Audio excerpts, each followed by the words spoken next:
Bonsoir à tous et bienvenue à votre tout autre numéro de Artitude sur Dash News 100% Culture. Aujourd'hui, je suis en compagnie d'une dame. On parle mode et effet dans la coupure par moulage et la customisation. C'est une jeune Camerounaise. Ses œuvres sont faites à la main. Vous verrez, c'est magnifique. Artitude, c'est tout de suite.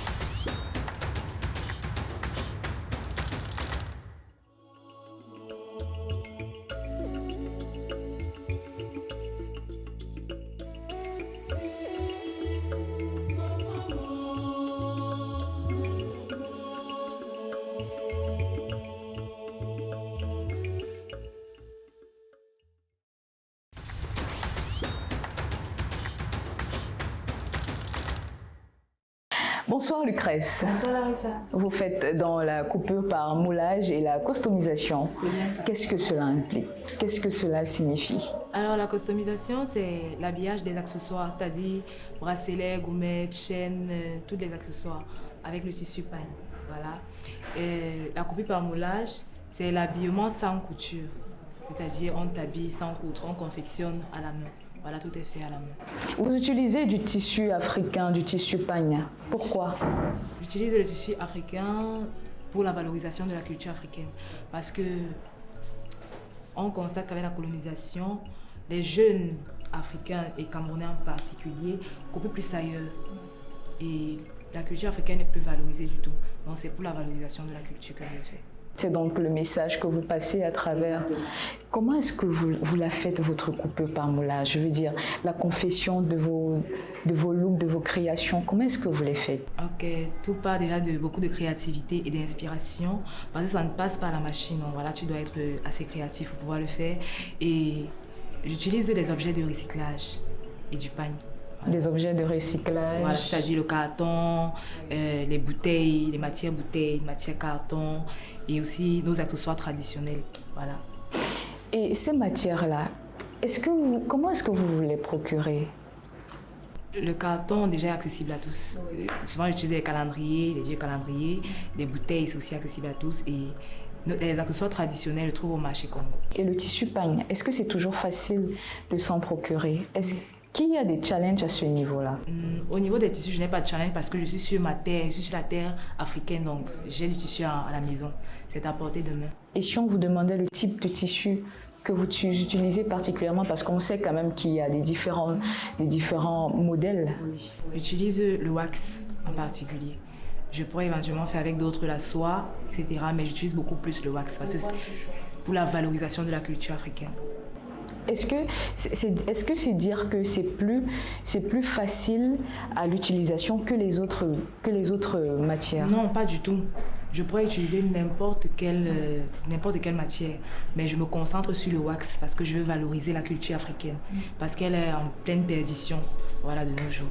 Lucrèce, vous allez nous présenter quelques-unes de vos créations. Oui. Tout de suite. D'accord.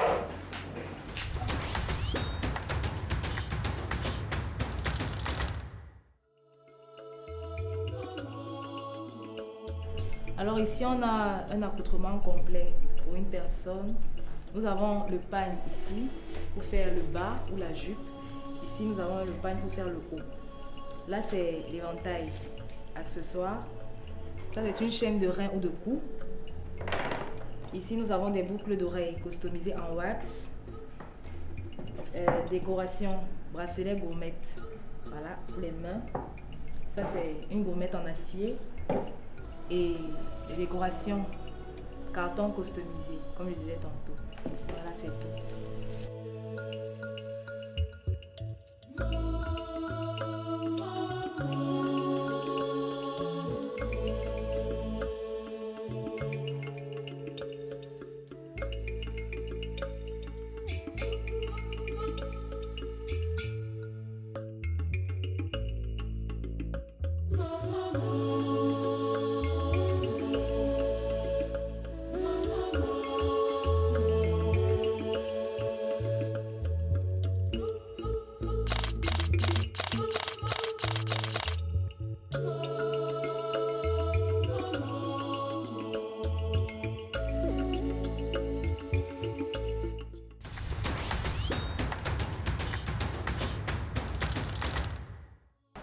qui vous différencie des stylistes? Parce que vous m'avez précisé tout à l'heure que vous n'êtes pas une styliste comme les autres. Qu'est-ce qui vous différencie? La coupe par moulage déjà rentre dans le stylisme, mais pas trop. Ça ne cadre pas trop avec le style parce que ce n'est pas la couture.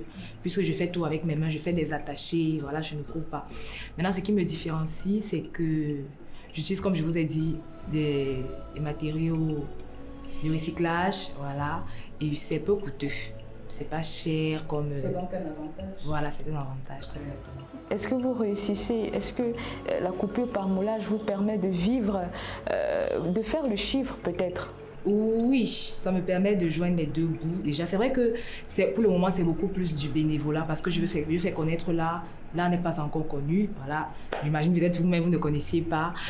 Donc, je vais faire connaître l'art, mais ça me permet de joindre les deux bouts. En tant qu'étudiante, voilà, je m'en sors. C'est-à-dire que le marché n'est pas concurrentiel. Voilà, très exactement.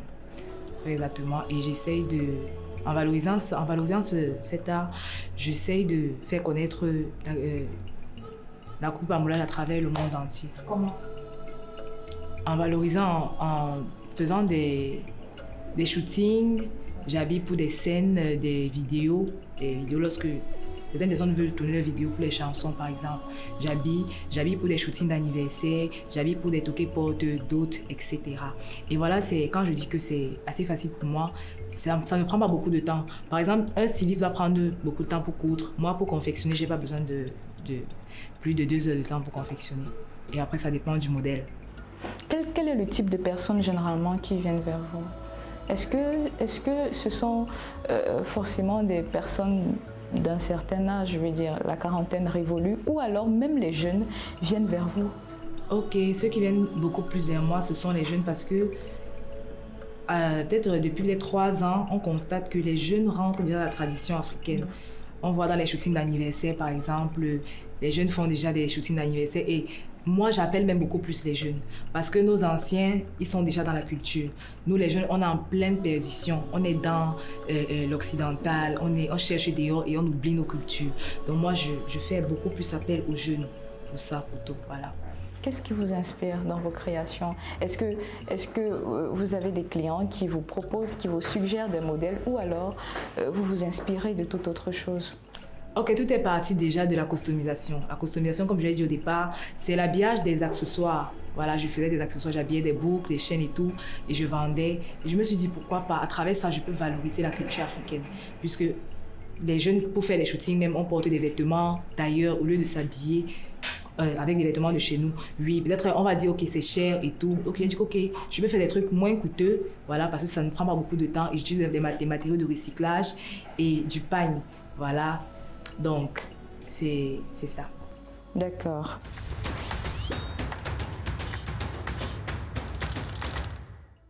Comment est-ce que vous comptez faire pour avoir des financements? Est-ce que vous faites appel à une catégorie de personnes?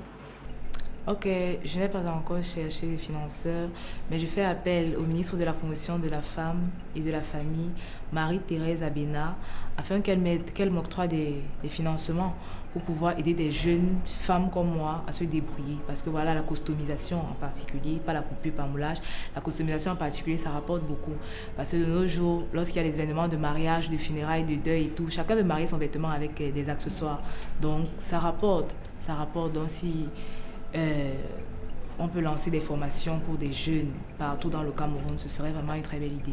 Est-ce que vous pensez que dans le temps, c'est un domaine qui pourrait apporter un plus à l'économie? Oui, parce que c'est comme je l'ai dit, c'est peu coûteux. C'est pas comme quand tu cours un vêtement qui est très cher, c'est vraiment peu coûteux et c'est facile puisque je confectionne sur place. Je ne fais pas 4 jours et tout, donc voilà.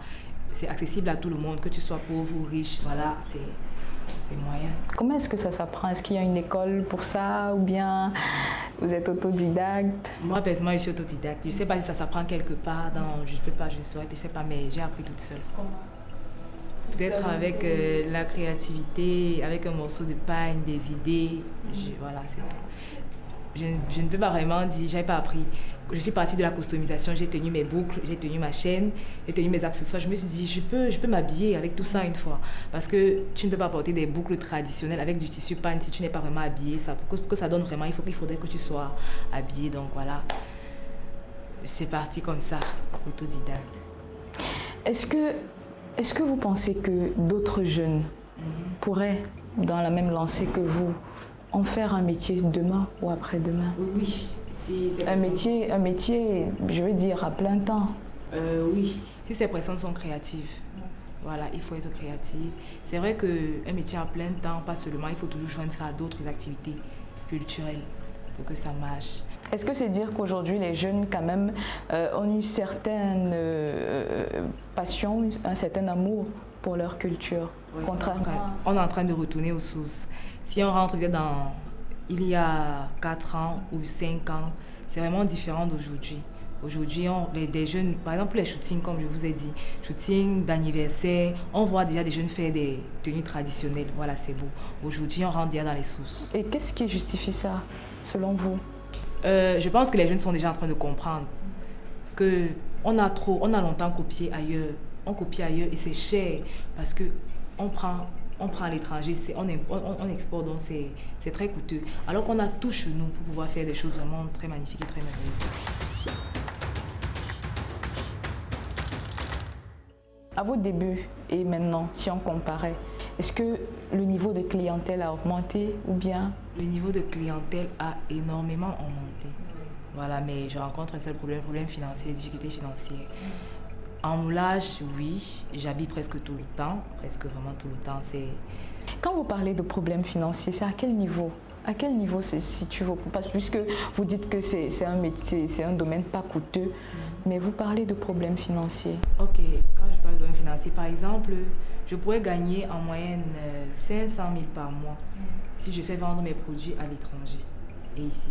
Donc quand je parle de problèmes financiers, c'est que j'ai pas assez pour pouvoir répandre mon travail partout dans le monde.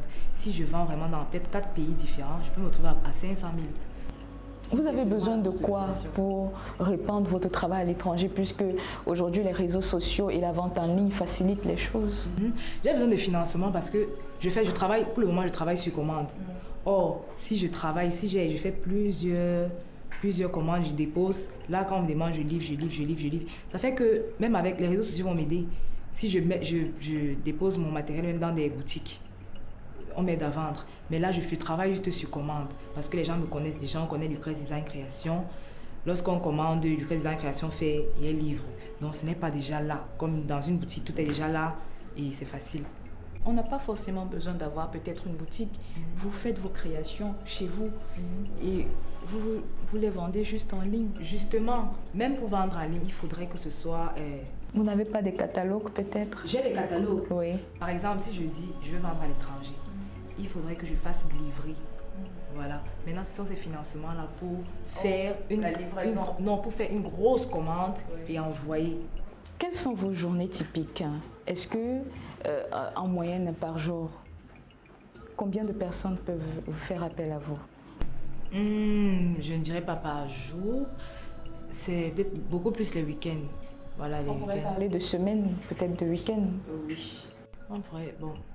En un mois, par exemple, je peux habiller peut-être 7 personnes et avoir des commandes d'accessoires, peut-être 10 personnes. Voilà.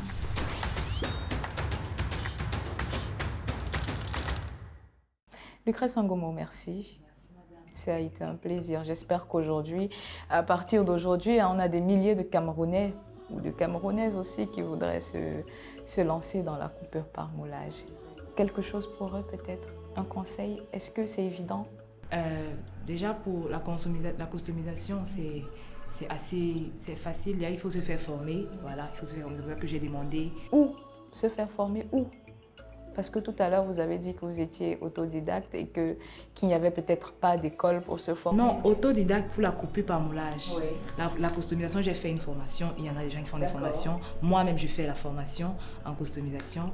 Et c'est même ça prend juste un mois. Voilà, ça prend un mois seulement. Donc, il faut se former parce que la customisation, vraiment, ça peut t'aider à vivre, à joindre les deux bouts, même en tant qu'étudiant. Sans autre chose, sans un tout autre métier, sans un tout autre... Pour un début, ça t'aide à vivre juste au jour le jour, quoi. Voilà, ça t'aide pour ta vie d'étudiante, ou bien si tu n'as rien à faire, voilà, ça peut t'aider. Maintenant, si avec le temps, tu peux agrandir ton capital et faire de ça vraiment un métier. Voilà. D'accord, merci. Merci, madame.